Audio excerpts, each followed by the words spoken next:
BSK platform पर मैं अमन खटखट हार्दिक अभिनंदन करता हूं आप सभी का। आशा करता हूं आप बहुत अच्छे होंगे। साथियों, आज आप देख रहे होंगे हमारे साथ हमारे दादाजी हैं, दो बहुत ही अच्छे व्यक्ति, सामाजिक व्यक्ति हैं। और आज मैं ये वीडियो इसलिए शूट कर रहा हूं क्योंकि दादाजी से मेरी बात होती रहती है कि जो सामाजिक कार्यकर्ता हैं ये भी, और बहुत ही अच्छे व्यक्ति हैं। इनसे मेरी बातें होती रहती हैं कि समाज में जो बुराई चल रही है, ठीक है, और जो भी इर्द गिर्द के अंदर सामाजिक कार्य होते हैं, ठीक है, उनके ऊपर मेरी बातचीत इनसे होती रहती है। तो मैं आज इसलिए वीडियो शूट कर रहा हूँ दादाजी के साथ क्योंकि एक रिटायर्ड कर्मचारी हैं। इन्होंने भाई उस टाइम पर जो शिक्षा होती थी, शिक्षा किस प्रकार की होती थी, कितना प्रेशर होता था शिक्षक का, और घर की जो दिशा होती थी वो किस प्रकार से होती, ठीक है। तो अब मैं दादाजी से बातें करूंगा। हेलो, हाँ जी, मैं राम कुमार रिटायर्ड पटवारी। मैं अपने जीवन में जब स्टार्टिंग में अपने स्कूल में जाने लगा, वहाँ हमारे गांव में प्राइमरी स्कूल था।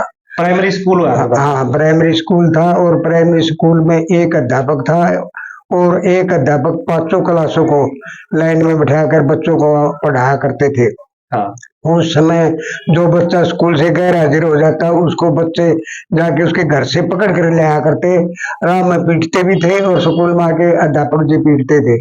अब ये बताओ दा कि जो उस टाइम पर जो शिक्षा थी अपनी, ठीक है, मतलब उस टाइम पर सबसे पहले तो आप एक घर की अपनी स्थिति बताओ कि उस टाइम पर कितना स्ट्रगल करना हुआ करता, और उस टाइम पर मतलब हमारे पास जो उपलब्ध साधन हुआ करते वो थे या नहीं थे जो आज के समय पर है? उस समय हमारे समय का टाइम में न तो गांव के अंदर बिजली थी और लालटेन दिए से बच्चे पढ़ते थे, और घर की स्थिति एक किसान घर से थे हम, और किसान घर से हमने सारा काम अपने खेती बाड़ी का भी किया और साथ साथ अपनी पढ़ाई भी की। उसके बाद हमने जब सर्विस में आए उस टाइम हमने सर्विस को ज्वाइन किया और फिर भी अपना घर का काम करते रहे।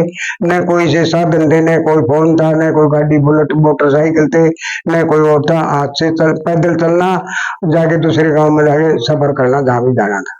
अच्छा जी। तो आपकी जो नौकरी लगी था वो कब लगी थी?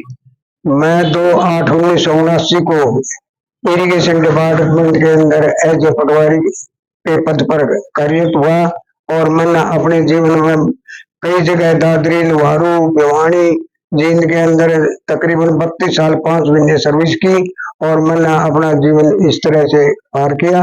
और अब हम अपने पेंशन ले रहे हैं और अपना घर का कार्य चला रहे हैं। अच्छा जी। तो जैसे अब जो लड़के नौकरी लगते हैं, जो भी लड़कियां नौकरी लगती हैं, तो उस टाइम पर जो नौकरियां होती थी, उस टाइम पर जो कार्य होता था नौकरी के अंदर वो किस प्रकार से होता था, और आज के समय पर भी कुछ चेंज आए हुए हैं तो उसके बारे में थोड़ा बताओ। उस समय या तो अप्लाइमेंट एक्सचेंज में नाम दर्ज करवाया जाता था, या कोई वैकेंसियां निकलती तो फॉर्म भरा जाता था।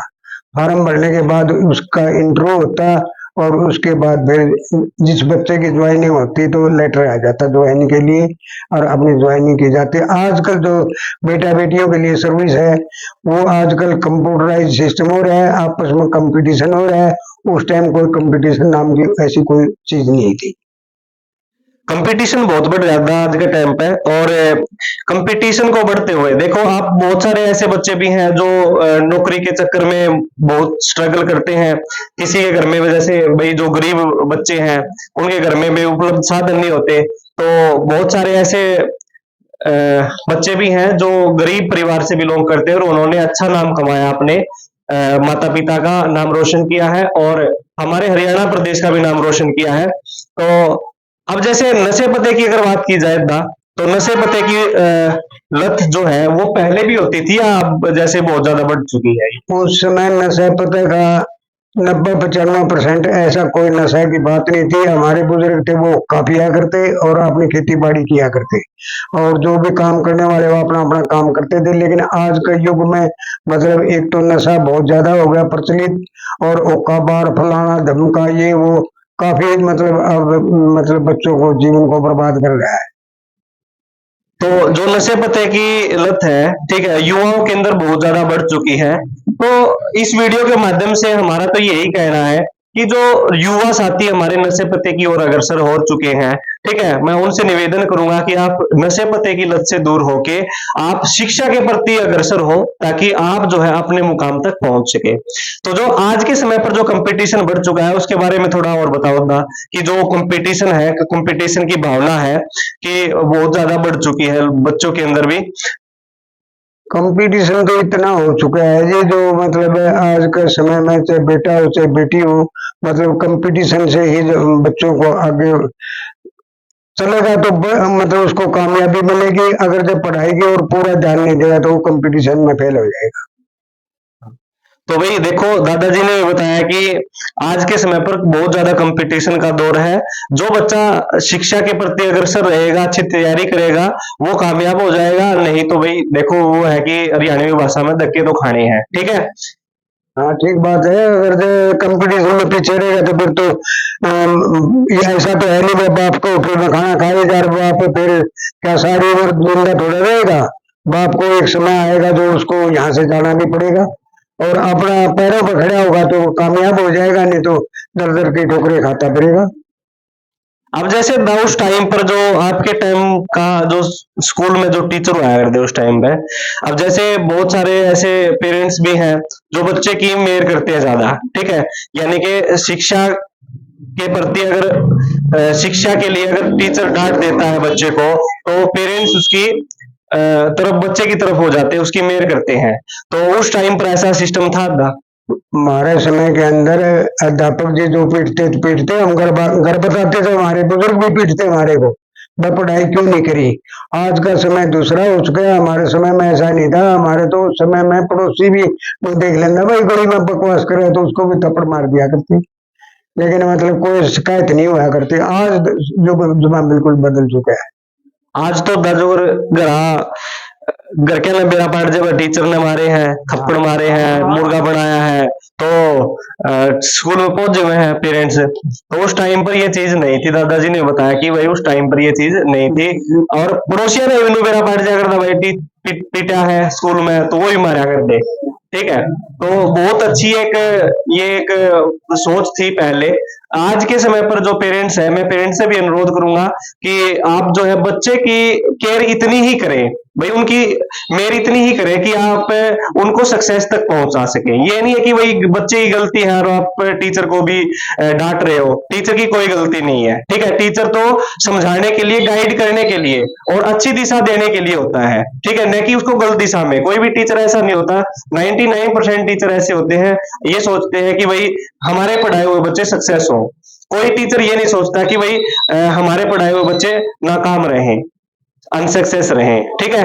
तो उस टाइम पर जो टीचर हुआ करते भाई, उस टाइम पर बहुत मतलब खौफ रहा करता टीचर का, जो कि आज के समय पर नहीं है।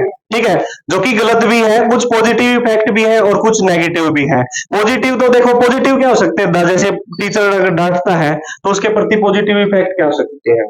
देखो ये जो टीचर डांटता है अपना बच्चा समझ के उसको डांटता है, न कि मतलब वो दूसरे हिसाब से, और वो बच्चा उसको गलत रास्ते में चला जाता है तो फिर वो टीचर को गलत बताता है, खुद को ठीक साबित करता है। लेकिन ऐसा नहीं है। अध्यापक सबके लिए एक मतलब माँ बाप से भी बढ़कर अध्यापक होता है। हाँ, वो कहते हैं ना कि माँ बाप के बाद जो तीसरा जो स्थान होता है वो गुरु का होता है। गुरु ही सर्वश्रेष्ठ है। ठीक है, क्योंकि गुरु क्या दिखाता है, गुरु मार्ग दिखाता है, रास्ता दिखाता है। चलना तो बच्चे को ही है। ठीक है। तो आज के समय पर बच्चों को क्या शिक्षा देना चाहोगे आप? जैसे अपनी एज कितनी हो चुकी है, आपकी एज मेरी तो 72+ होगी भी। 72+ एज हो चुकी है। और बहुत ही अच्छे व्यक्ति हैं ये, सामाजिक कार्यकर्ता भी हैं, और बहुत अच्छी सोच के साथ भी ये मतलब जुड़े रहते हैं हमारे साथ। तो आप जो है बच्चों को आप क्या, किस तरीके से मोटिवेट करोगे, कि उनको क्या शिक्षा दोगे इस वीडियो के माध्यम से, कि वो आज के समय पर जो युग है उसके तरीके से कैसे चले।